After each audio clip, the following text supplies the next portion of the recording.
From Tokyo, Japan and Changsha, China, this is Down to Business English with your hosts, Skip Montreux and Dez Morgan.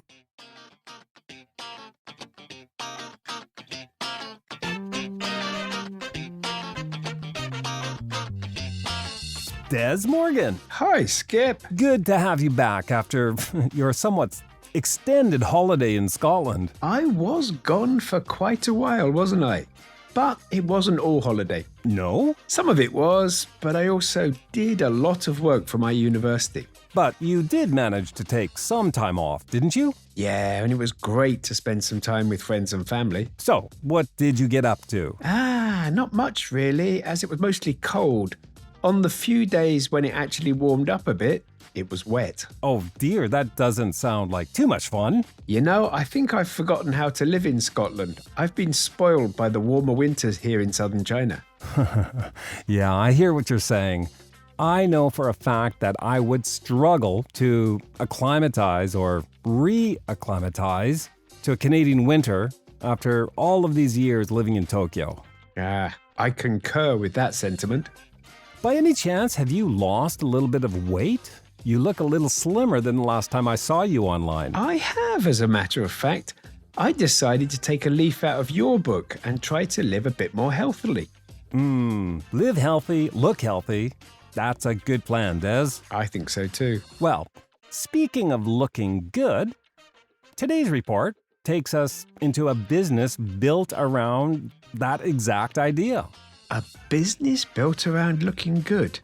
You wouldn't be talking about cosmetic surgery, would you? No, nothing as drastic as that. Though, incidentally, the country at the center of my report is the world's capital for plastic surgery, with 13.5 procedures per 1,000 inhabitants. The US? No, actually, the United States is way down the list in 6th place.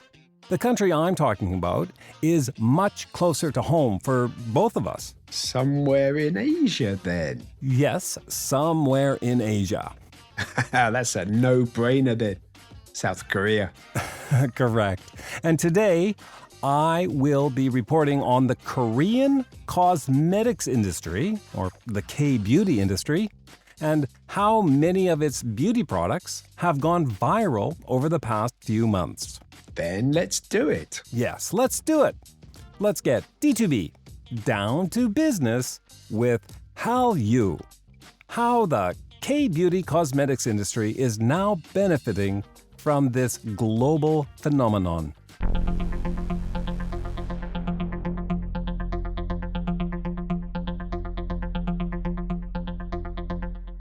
Sorry, what was that word you just used? Hallyu? What's that? Hallyu means Korean wave, and it refers to the global surge in popularity of South Korean culture over the past 20 years or so. I see. There's no doubt South Korean entertainment has taken the world by storm recently. What was the name of that Korean TV drama in the early 2000s that was so popular? You know, the one with the actor with the long hair. You're talking about Winter Sonata. Yeah, I remember it being quite the hit in Japan around that time. It was indeed a major hit. It was released in 2002 in South Korea and the following year in Japan. Yeah, that sounds about right. So is that what prompted Hallyu, or this Korean wave? Not entirely, but it certainly played a pretty big role in it. And Winter Sonata set off fashion trends in Japan and across East Asia. Would it be accurate to say that Hallyu started with Korean dramas, was followed by K-pop, and then Korean movies? It's called the Korean wave, Des. Not waves, plural. Each sector didn't happen in isolation. The force kind of built up together. In 2002, it was the Winter Sonata.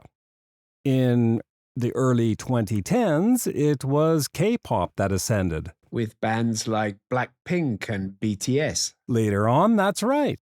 And TV programs continued to gain popularity internationally with shows like Squid Game, Yeah, I haven't seen it, but I know it was a huge hit on Netflix. And then in 2020, the Korean movie Parasite won 4 Academy Awards, including Best Picture and Best Director. The first non-English language film to win Best Picture. And all of this popularity of Korean entertainment is known as Hallyu. That's right.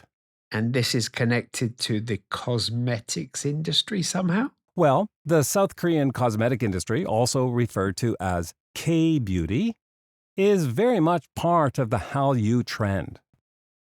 Let's start out with some figures.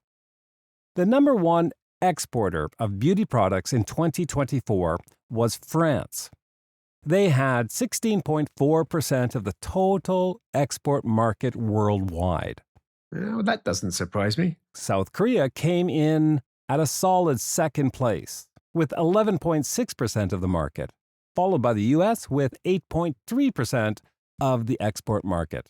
South Korea exports more cosmetics than the US? By almost 4 points. Phew, that is a surprise. Well, if you spend any time in the cosmetics section of a department store, you would see Korean brands like Hana and Laneige with entire counters dedicated to their products. So, do you spend much time in the cosmetics department? Not typically, but since I was reporting on this story, I thought I would do some boots on the ground legwork. Last week, I took a walk through the cosmetics department of Takashimaya in Shinjuku, and I can definitely report that there is a large selection of K-beauty products on display. I can also report that the Hana line of beauty products by Hints, another big name in K-beauty, are even available in Japanese convenience stores. Well, judging by my daughter's shelves in the bathroom, the Korean wave in cosmetics has certainly hit the UK too. I don't doubt that. So, how did South Korea manage to become the second largest exporter in the world? That's a good question. First off, Korean brands have been highly effective at using social media to promote their products. They employ armies of online influencers, not only in South Korea, but in the markets they are exporting to. Here in China, social media has a massive influence over the products young people buy. So I'm sure it's much the same in South Korea and indeed beyond. I think it's fair to say that the K-beauty companies are very well positioned on Instagram and TikTok. But even with great promotion, you can't be a successful brand if the underlying product is not up to scratch, especially in terms of quality. K-beauty has 2 key strengths in that area: relentless innovation and some very unique ingredients. Relentless innovation. You make face cream sound like consumer electronics. Well, like the electronics sector, there is certainly no lack of competitors in the beauty industry in South Korea. There are roughly 30,000 brands to choose from. Did you say 30,000 brands? How is that even possible? It is an amazing number, isn't it? South Korea has developed a highly developed and sophisticated ecosystem of original development manufacturers, or ODMs for short. ODM, not OEM, the original equipment manufacturer. No, ODM. An ODM is a company that specifically produces cosmetic products at scale according to a buyer's specifications. They do this by changing products they have already put through their own research and development process, or R&D. So you're saying brands can outsource not only the manufacture but the development of new products to an ODM and not need to do their own R&D or set up a production line? That is precisely what ODMs do. And I'm guessing that really speeds up development and manufacturing time. It certainly does. A product cycle can go from inception to being on the shelves in less than 6 months. Wow, that is fast. Perhaps unsurprisingly, South Korean ODMs have become so proficient that they now develop products for cosmetic companies in China, the US, and across Southeast Asia. Impressive. And you mentioned something about unique ingredients. What's that all about? How does snail mucus sound to you, Des? Phew, not very appealing. Okay. Or would you like some salmon sperm in your cosmetics? That sounds gross. But I'm guessing a lot of people around the world have a very different opinion to me. I guess they do, because those are just two of the somewhat unusual additives used by the K-beauty industry. Another innovation is highly complex skincare regimes, like a 10-step routine before going to bed. 10 steps. I'm lucky if I manage to wash my face. Well, no one said beauty was easy, Des. So who are the big players in the market? There are two giants in the market. Amore Pacific, which accounts for around half of the market, and LG Household and Healthcare, also being a major player. Although, as you can tell from the name, it has more diversified holdings than just beauty products. What can you tell me about Amore Pacific?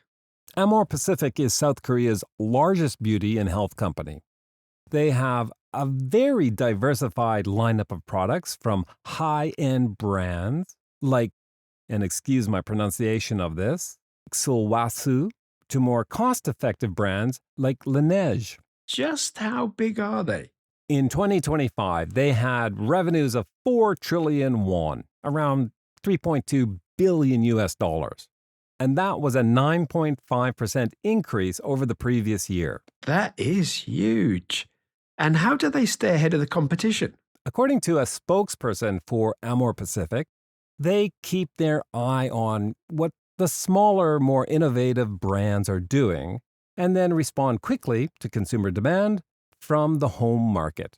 And how about internationally? I'm assuming they have a strong presence. They do. The spokesperson also added that it's important to have an idea of what each market is interested in. In Japan, Korea, and China, flawless skin is important, while the European market puts more emphasis on fragrance. In the US, consumer interest leans more towards cosmetics or makeup. This is all very interesting. How the K-beauty industry has benefited from this larger Korean wave trend. Well, the French giant L'Oreal seemed to think so as well. Well, what do you mean? They acquired Gowonsang Cosmetics, the company behind the Dr. G skincare brand, in March of last year for 400 billion Korean won, which is about $375 million. Not an insignificant amount. Not insignificant in the least. And on that note, I think it's time for us to get D2V down to vocabulary.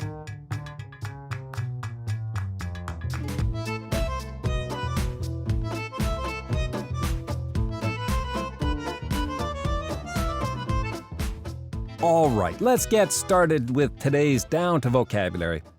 The first word on our list is the verb acclimatize. To acclimatize means to gradually get used to a new environment, a new climate, or a new set of conditions. We often use this word when talking about weather, but it can also be used more broadly to talk about adjusting to any new situation or indeed way of working. In today's episode, though, we did use it in the context of weather. In the introduction, I said that I would probably struggle to acclimatize or reacclimatize to a Canadian winter after spending so many years living in Japan. In other words, Skip was saying that after living in a milder climate for so long, it would be hard for him to get used to that cold again. Yeah, I think it would be almost impossible for me to cope with temperatures of minus 30 degrees. Oh, I don't blame you. Could you give us an example in a business context? Sure. After a company adopts a new CRM or customer relationship management system, it might take salespeople a few months to acclimatize to the new way of tracking and reporting their sales activity. That's a fantastic example, Des. Businesses are always asking employees to adjust to new systems, new teams, or new markets. What's next on our list? The next word on our list is phenomenon. A phenomenon is something that happens or exists, especially something notable, unusual, or widely observed. We use phenomenon to refer to a trend or development that attracts a lot of attention. So in business, media, or culture, a phenomenon is usually something bigger than just a short-lived trend. When Skip introduced today's topic, he referred to how K-beauty benefited from the global phenomenon of Hallyu, or the Korean wave. I was saying that Korean beauty products have been helped by the global rise of Korean entertainment, fashion, and culture. What would be another business-related example using phenomenon? Well, the sudden popularity of AI meeting assistant tools has become a major phenomenon in recent years. It seems like you cannot take part in any type of online meeting these days without an AI assistant like Fireflies or Otter joining the meeting to record everything. Then, after the meeting, you receive an AI summary and next step action plans. Good example. When those AI assistants first started to become popular, I was a little uncomfortable with them. Now, however, I find their summaries and transcripts a great resource. At this point, I can't live without my AI meeting assistant. Moving on, let's look at the expression up to scratch. Good choice. This is a very useful business expression. It is. When we say something is up to scratch, we are saying it is good enough and meets the required standard. We can use it when talking about quality, performance, or readiness. And if something is not up to scratch, then it's simply not good enough. In today's report, Des said that a brand cannot succeed if the underlying product is not up to scratch in terms of quality. In other words, he was saying that the marketing might be able to help attract attention, but if the product itself is poor, customers will not keep buying it. A flashy image can only take you so far, but if the actual product or service fails to deliver, then it's not going to win. At the end of the day, quality still matters. Can you give us another business-related example using up to scratch? You might hear a comment like this in an internal meeting between salespeople and product engineers. The product looked promising, but the final version still isn't up to scratch for the client. We need to add a few more features before we show it to them. That's a very realistic example, Des. What's our next word? The final item on our D2V list for today is the adjective insignificant. If something is insignificant, it's very small, unimportant, or not large enough to have much effect. It is the opposite of significant. Precisely. Near the end of the report, Skip said that L'Oreal bought Gowonsang Cosmetics for 400 billion Korean won. I commented that that was not an insignificant amount. Des was saying that 400 billion won was a very substantial amount of money. Definitely not small or minor. Let me ask you this, Des. Why did you say that it was not an insignificant amount? Why not say it was a significant amount? That's a great question, Skip. Of course, both versions have the same meaning, but by saying a negative statement, not insignificant, the tone of my comment was less direct and more understated. I wonder if it is a British-speaking device. I don't think so. I think it's just a natural way of softening your comment. I don't disagree with that. Would you like to help Down to Business English reach more people wanting to improve their business English skills? Follow Down to Business English on Apple Podcasts, YouTube Music, Spotify, or any place podcasts are found. Leave a rating and a review and tell everyone how much you enjoy the show.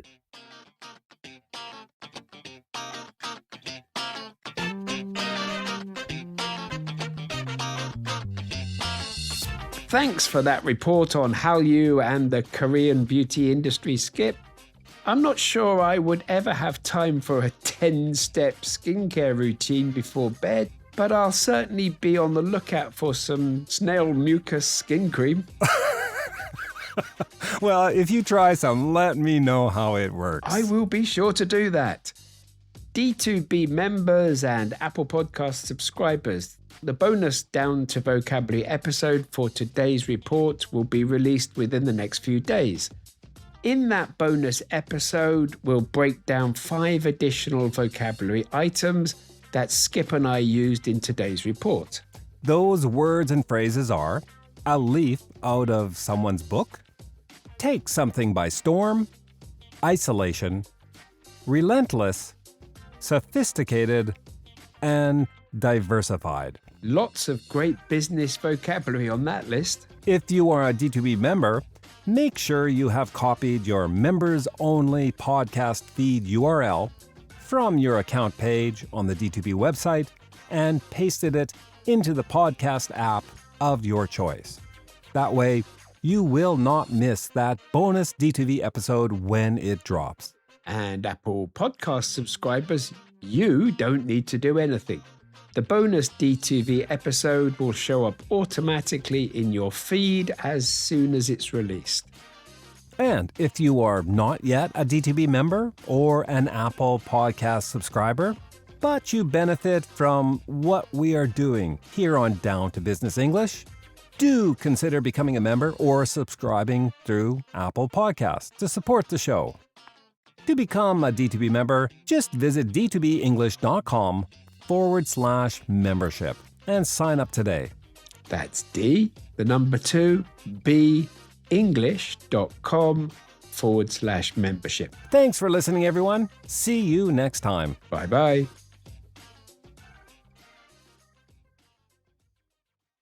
Down to Business English. Business news to improve your business English.